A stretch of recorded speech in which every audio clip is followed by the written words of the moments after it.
¿Por qué decimos que la aprobación de la ley Ómnibus otorgará la suma de poder público a Milei y qué consecuencias traerá eso para la población? Te lo explicamos en los siguientes 10 puntos. La delegación de facultades implica que el Congreso le cede al presidente la facultad de dictar leyes, es decir, las facultades legislativas. La delegación de facultades está autorizada por el artículo 76 de la Constitución Nacional solo para casos de administración o de emergencia pública. Para estos casos, la Constitución exige dos requisitos. El primero, que haya un plazo determinado, y el segundo, que se ejerce esas delegaciones dentro de un marco, unas bases que establece el Congreso. Por otra parte, el artículo 29 de la Constitución Nacional establece la pena de infames traidores a la patria a los responsables que permitan que el Congreso le otorgue la suma de poder público al presidente que conlleve a que la vida y la fortuna de los argentinos queden a merced de un gobierno o de una persona, en este caso el presidente. Por lo tanto, corresponde indagar si estas delegaciones que pide Milei están dentro de las delegaciones constitucionales o implican otorgarle la suma de poder público como pena a la Constitución. Ahora lo vamos a ver.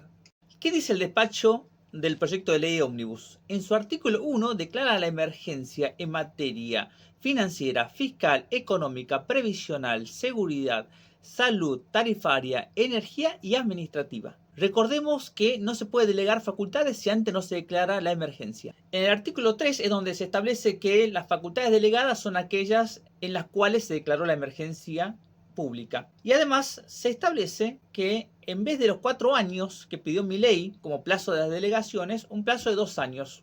Un primer año prorrogable por otros años más. Aquí se estaría cumpliendo el primer requisito de que las delegaciones tuvieran un plazo. Con respecto al segundo requisito, es decir, que el Congreso determinara las bases de actuación de esas delegaciones, vemos que las delegaciones que están en el artículo 4 son demasiado amplias y vagas que permiten al presidente prácticamente determinar cualquier decisión en esas materias con jerarquía de ley, transformando el ejercicio de la presidencia en una tiranía con la suma de poder público y prescindiendo del Congreso en los hechos en los años que duren esas delegaciones. En este caso, durante 2 años el Congreso estaría prácticamente cerrado, ya que Milei podría tomar cualquier medida económica relacionada con los impuestos, con la deuda, con las cuestiones sanitarias, de salud, previsional, en energía, en tarifas, sin tener que discutir con nadie más que consigo mismo.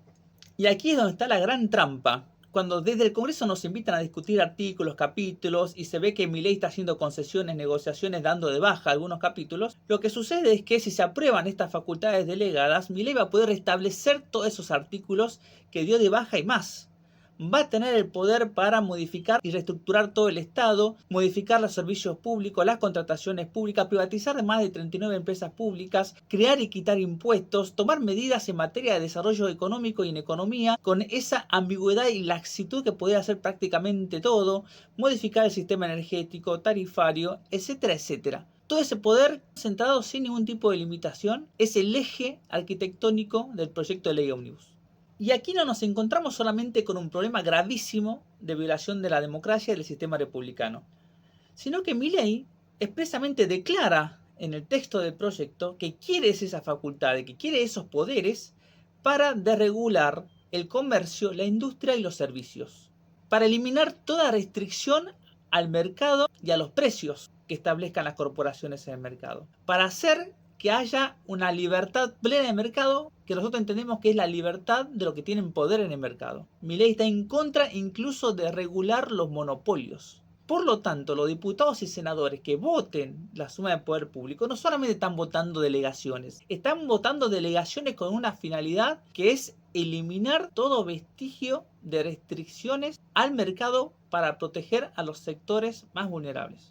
El modelo económico que Milei quiere implantar con las facultades delegadas es contrario al modelo de desarrollo económico que establece la Constitución, sustentado en la justicia social, en la justicia ambiental y en los valores que se encuentran en el paradigma de los derechos humanos. Aquí estamos en discusión de dos paradigmas estructurales de sociedades totalmente distintas. Una sociedad dominada por los poderes económicos que establecen las reglas de mercado, o una sociedad donde colectivamente tomemos decisiones para lograr que cada uno de los integrantes de esta sociedad pueda acceder a los bienes y pueda tener un proyecto de vida.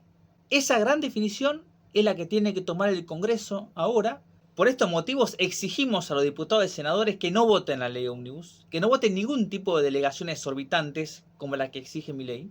Y en el caso que lo hagan, lo vamos a perseguir penalmente por ser responsables y poner en riesgo la democracia, la vida de la población y la destrucción de nuestros bienes comunes.